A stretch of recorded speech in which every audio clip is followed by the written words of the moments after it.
नमस्कार दोस्तों, back to our channel. Friends, मैं आप सबका अपने चैनल स्टॉक्स फॉर लाइफ पे बहुत स्वागत करता हूँ। Welcome to STFL family. DFL numbers बात की जाए, मार्केट में आज हमें स्लाइट प्रॉफिट बुकिंग देखने को मिल चुकी है और उसे बहुत ही कॉमन सा इवेंट है बिकॉज मार्केट पिछले कुछ समय से 2000 पॉइंट भाग चुका है। तो जी गाइस, यहाँ पे थोड़ा सा कॉन्सोलेशन में भी हो सकता है और कल के दिन शायद थोड़ी सी प्रॉफिट बुकिंग भी देखने को मिल सकती है। बट बहुत ऐसे स्टॉक्स है गाइस जिन्होंने वन डे के चार्ट में और वीकली चार्ट में ब्रेकआउट दे दिया है। तो जी हाँ गाइस, अगर उन सब में तेज़ी आती है ना, तो ये बहुत ही अच्छा टाइम होगा जहाँ पे आप तेज़ी से पहले उन सब स्टॉक्स में निवेश कर सकते हैं। और इधर पे गाइस एक छोटी सी अपडेट भी है, जहाँ पे गाइस मार्केट में अगर वीकनेस होती है तो जी गाइस कौन कौन से लेवल पे आपको कौन कौन से स्टॉक को SIP के तहत उठाना है। बिकॉज इसके पहले जब मार्केट गिरा था मैंने कंटिन्यूसली बेसिस से बहुत बार कवर भी किया था। तो जिन्होंने गाइस बाई ऑन डिप्स किया उनके अच्छे खासे पैसे बने और उनको समझ में आ गया कि स्टॉक मार्केट में बल्क निवेश करना सही नहीं होता और बाई ऑन डिप्स अच्छे स्टॉक्स में हमेशा अच्छी रणनीति होती है। तो मार्केट का आउटलुक क्या है और कौन कौन से स्टॉक में आपको फोकस रखनी है, फटाफट डिस्कस कर लेते हैं। तो मुझे लगता है कि आने वाले Q4 में बहुत सारे स्टॉक्स में ब्रेकआउट भी संभव हो सकता है। चैनल फर्स्ट टाइम होंगे सब्सक्राइब कर सकते हैं इस तरह एक क्वालिटी कंटेंट को सबसे पहले एक्सेस करने के लिए। नाउ विदाउट लिंग any for time, let's begin. Nifty की बात की जाए, 18,000 का रेजिस्टेंस अभी हमें देखने को मिल रहा है। तो जिन्हें का ध्यान रखिएगा, जो लेवल मैं लिखने जा रहा हूँ 17,750, ये बहुत ही क्रूशियल लेवल है। इसके नीचे अगर मार्केट आता है तो जिन्हें का इसमें और भी हमें थोड़ी प्रॉफिट बुकिंग देखने को मिल सकती है। बिकॉज ग्लोबल की उसकी बात की जाए तो अभी के टाइम में काफ़ी पॉजिटिव है, वरना अगर मार्केट फिर से रिवर्स करता है तो जिन्हें का बहुत ही क्विक टाइम में 18,300 का लेवल पर भी जा सकते हैं। तो जिन्हें का ये रेंज हमें देखने को मिलते हैं, जहाँ पे आप चाहें तो इधर पे अच्छे स्टॉक्स को बाय एंड डिप्स कर सकते हैं। बिकॉज मार्केट में जब गिरावट होती है तो बहुत लोग निवेश नहीं करते हैं, बट येस उसमें जो स्टॉक ब्रेकआउट देता है ना, वो काफ़ी ट्रेमेंडसली भागता ज़रूर है। बात एक्सिस निफ्टी की, तो जिन्हें कैसे हमें स्लाइड प्रॉफिट बुकिंग देखने को मिल रही है। तो जिन्हें कैसे कल अगर मार्केट गिरते हैं तो बहुत सारे स्टॉक्स में हमें 2-3% के आसपास फॉल देखने को मिल सकता है। और मैं जिसके बारे में कवर करने वाला हूँ 10 स्टॉक में अगर आपको कभी भी 4-5% के आसपास डिप मिलते हैं तो वहाँ पे गैस क्वालिटी वाइज आप एक एक स्टॉक लेके अपने पोर्टफोलियो को और भी बिल्डअप कर सकते हो।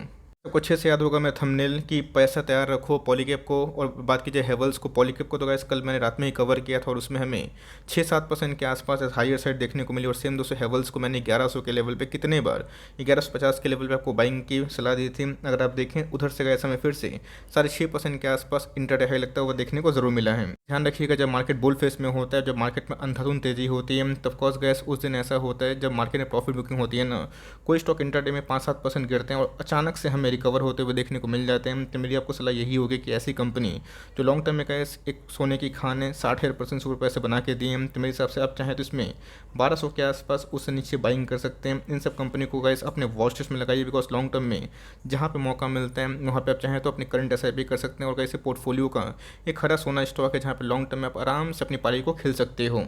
मैंने कमेंट देखा कि सर दीपक नाइट्रेट बहुत ही पेन दे रहा है, कब भागेगा। दोस्तों मुझे ऐसा लगता है कि वन डे के चार्ट में दीपक नाइट्रेट में ब्रेकआउट हो चुका है। बिकॉज मैं इधर बोलिंजर बैंड दिखा सकता नहीं हूँ। मैं कोशिश करूंगा कि जल्दी दीपक नाइट्रेट पे एक वीडियो हो जाए। तो जिन्हें दीपक नाइट्रेट वन डे के चार्ट में ब्रेकआउट देने की पॉसिबिलिटी कर लियो बहुत ही क्विक टाइम में, आप देखिएगा दीपक नाइट्रेट 2550-2600 के आसपास जा सकता है। तो आपको दोस्तों इस पर ज़रूर फोकस करनी। कंपनी क्वालिटी वाइज बहुत ही मजबूत ज़रूर है। जैसा लगता है कि दीपक नाइट्रेट दोस्तों शॉर्ट टर्म में पेन दे रहा है, बट लॉन्ग टर्म में आपको इतना पैसा कमा के देगा कि आप यकीन भी नहीं कर पाएंगे। बट येस, लॉन्ग टर्म का मतलब ये नहीं होता है कि 2-3 महीना में आप देखें कि प्राइस 6-7 हज़ार हो गया, ऐसा नहीं होता है। टाइम देना पड़ता है। दीपक नाइट्रेट 231,000 करोड़ की मार्केट कैप हो चुकी है। तब कॉस गैस एक लार्ज कैप कंपनी कन्वर्ट हो चुकी है। प्राइस ट्रेंडिंग में मुझे काफ़ी रिजनेबल दिखाई पड़ते हैं। तब कॉस मार्केट में कभी भी गिरावट होती है और 2300 के नीचे मिलता है, 2250 के आसपास मिलता है, उससे नीचे डिप आता है, तब SIP करिएगा। बहुत लोग SIP नहीं करते हैं और जिसकी वजह से उनको वही सब स्टॉक महंगे भाव पे खरीदना होता है। बीच में तो कैसे गिर के 1700-1800 के आसपास आ गया था। बहुत क्विक टाइम में हमें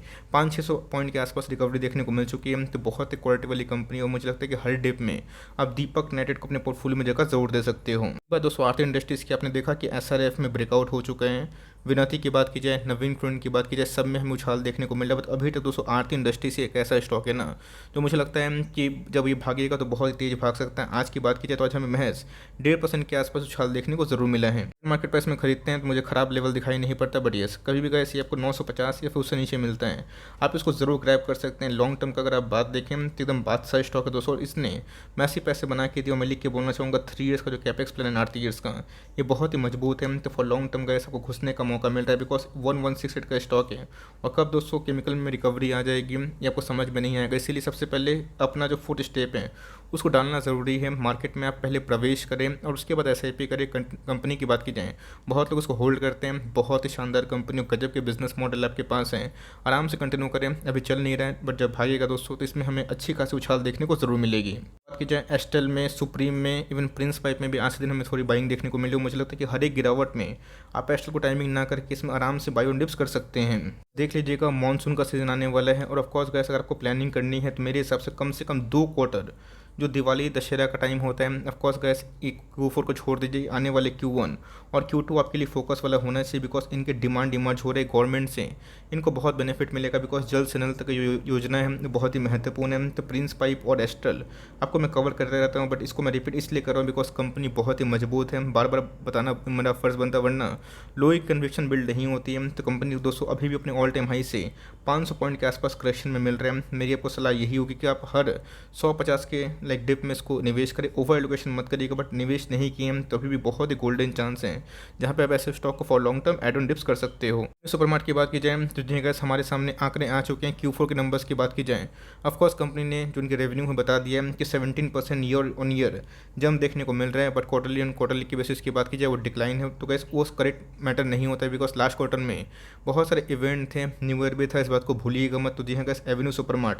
अभी के टाइम पेन दे रहा है बट लॉन्ग टर्म में बहुत ही खरा सोना स्टॉक है। आज के कारोबार की बात की जाए अभी बहुत चलता हुआ दिखाई नहीं पड़ा है। जो ओवर वैल्यूएशन बोलते हैं ना, मैं आपको दिखाऊंगा कि अभी के टाइम में एक स्टॉक में बम्पर रिकवरी हमें देखने को मिल रही है और जो ओवर वैल्यूएशन का अटैक होता है ना वो वही सब कंपनी में होता है जिनके फंडामेंटल्स बहुत ही मजबूत होते हैं। लोग पेटीएम खरीद लेते हैं जिनकी फाइनेंशियल्स में दम है ही नहीं और लोग डीमार्ट नहीं खरीदते हैं, तो ऐसा मत करिए, ठीक उसका उल्टा करिए।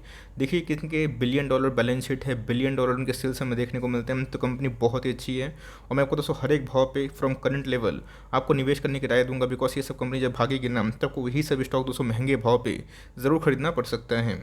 दोस्तों एफएल इंडिया की तो आपने देखा कि लैटेंट व्यू ने आज कमाल कर दिया। रही बात दोस्तों बहुत सारे स्टॉक्स में हमें फायर वर्क होते हुए देखने को मिले और आप देख लीजिएगा Q4 के नंबर्स के पहले पता नहीं क्यों ऐसा मुझे फील हो रहा है, इसमें एक अच्छी खासी उछाल हो सकती है। तो फीलिंग को साइड रखिए, फील दोस्तों बहुत कुछ होता है लेकिन टेक्निकल को पढ़िए। मेरे हिसाब से गैस 1 डे के चार्ट में 1250 का लेवल इसने तोड़ा है और 1300 का लेवल दोस्तों एक रेजिस्टेंस के रूप में काम करता हुआ देखने को मिल रहा है। जल्दी ही आपको अगर वॉल्यूम राइज होते हैं तो 1300 के लेवल पे आता हुआ देखने को मिलेगा, अदरवाइज ये फिर से 1250 1230 के आसपास आ सकता है जहाँ पे आप फॉर लॉन्ग टर्म इसको बाई एंड डिप्स कर सकते हैं। दोस्तों ये आने वाले 1-2 दिन में 1300 का लेवल तोड़ेगा या फिर ये फिर से गिर के 1220 30 50 के आसपास आ सकता है। तो मेरी आपको सलाह यही होगी इसमें आप आराम से नज़र बना के रखिए बिकॉज ये सभी जब स्टॉक भागेंगे ना आपको पकड़ने का मौका नहीं मिलेगा। पिछले 1 साल से इसने वही 12-15% के आसपास पैसे बना के दिए। अगर आप डिप को छोड़ते हैं तब कोर्स गैस इसमें जो अर्निंग्स हैं गजब के पोटेंशियल है, मुझे लगता है कि इसको छोड़ना बहुत बड़ी गलती हो सकती है। अगर आपको कोई मिड कैप कंपनी में थोड़ा सा रिस्क अफोर्ड करना है जिसमें हाई ग्रोथ है गाइस, आप इसमें आराम से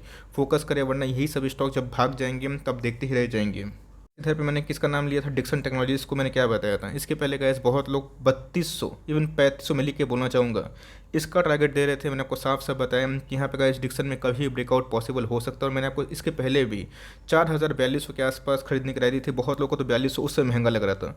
आप देख सकते हैं कि वही भाव 10% अप है, तो इसलिए गाइस टाइमिंग मत करिए, अच्छी कंपनी बने रहना, अच्छे पैसे बनेंगे और गाइस इसमें मुझे लगता है कि जल्दी ही ब्रेकआउट होगा बिकॉज ब्रेकआउट हो चुका है और कप एंड हैंडल का फॉर्मेशन हमें देखने को मिल रहा है डेली चार्ट में। तो गाइस मुझे लगता है कि अगर ये लेवल तोड़ेगा 4750 के आसपास तो जी हाँ गाइस ये 5000 5500 के आसपास भी आराम से जा सकता है। भी गया तो कोई दिक्कत वाली बात नहीं है, ऐसे कंपनी को हम लोग होल्ड करते हैं। क्यों, रीज़न क्या है दोस्तों, बिकॉज इनके अंदर हमें ट्रिमेंडस ग्रोथ निकल के आते हैं। मार्जिन का इशू या इस क्वार्टर की बात कीजिए इसमें हमें विजिबल देखने को मिलेगा, बट लॉन्ग टर्म में अगर आप इसको होल्ड करते हैं बाय ऑन डिप्स करते हैं, सारे नेगेटिव न्यूज़ मुझे ऐसा लगता है कि फैक्टर इन हो चुके हैं। आप धीरे धीरे SIP के लिए गिर भी जाते हैं तो कोई दिक्कत वाली बात नहीं है, आपने लमसम पैसा लगाए नहीं और आपको खरीदने का मौका मिलेगा। तो मेक इंडिया का थीम से आप डिक्सन को एम्बर को हल्के बना ले, बहुत अच्छी कंपनी। और इसके पहले जब मैंने कमेंट्री थी तो बहुत लोग नाराज़ भी हो रहे थे कि सर वैल्यूएशन इतना महंगा है। तो गैस वैल्यूएशन क्यों महंगा है, इतने सारे इनको प्रोजेक्ट मिल रहे हैं, इतने सारे टाई अप हमें देखने को मिल रहे हैं, तो लॉन्ग टर्म का खरा सोना है, आप इसको आराम से ट्रैक एंड वॉच कर सकते हो।